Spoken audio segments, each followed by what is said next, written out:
বাংলার মানুষ দেখো, আজকে আমরা চাকরি হারার যোগ্য হয়েও আমরা আজকে ডিআই অফিস ঘেরাও করতে গিয়েছিলাম। আমাদের কর্মসূচি আগে থেকেই ঘোষণা ছিল। পুলিশ কিভাবে, এই পুলিশ মন্ত্রীর পুলিশ আমাদের কিভাবে মেরেছে, বুটে করে ডিএসপি, বর্ধমানের ডিএসপি এইভাবে মেরেছে, এই চোয়ালে লাথি মেরেছে। যখন পড়ে গিয়েছি সেই পড়া অবস্থায় চোয়াল ফাটিয়ে দিয়েছে, কথা বলতে পারছি না। একজন হাঁটুর বয়সী মেয়ে, যে আমার ছাত্রীরও যোগ্য নয়, সে আমার গলা টিপে ধরেছে। দেখুন গলা টিপে কি করেছে দেখুন। আজকে বাংলার মানুষকে দেখতে হবে এটা, আজকে কিভাবে মেরেছে। এখানে দেখুন, দেখুন কিভাবে মেরেছে, এখানে মেরেছে। আর এই জায়গাটায় দেখুন, এই সব থেকে ভয়ঙ্কর এই জায়গাটা আমার।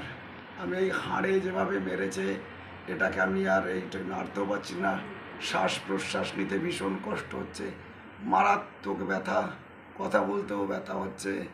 আজকে বাংলার মানুষকে জানতে হবে, আজকে সবাইকে জানতে হবে কি অপরাধ ছিল আমাদের। আজকে পুলিশ অন্যদের সঙ্গে পারে না, আমাদেরকে এইভাবে মেরেছে। তাই বলি, এর হিসাব হবে, এর হিসাব হবে। বাংলা যদি না দেখে আর কোনোদিন দেখবে না এই ভয়ঙ্কর পরিস্থিতি। এই যে মাথাটা কি অবস্থা বলুন। আমরা জানি পুলিশ আইনে আছে, কেউ পড়ে গেলে তাকে মারা যায় না, টেনে তুলতে হয়।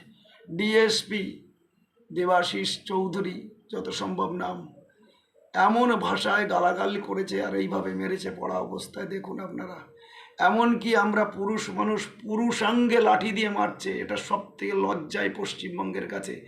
পুলিশ কখনো কাউকে পুরুষাঙ্গে মারতে পারে না, তারা ধরে ধরে আমাদের পুরুষাঙ্গে মারছে। এটা সবার জানা প্রয়োজন। শরীর ভীষণ ভালো না, ভীষণ খারাপ। তাই এটা আপনারা দেখুন।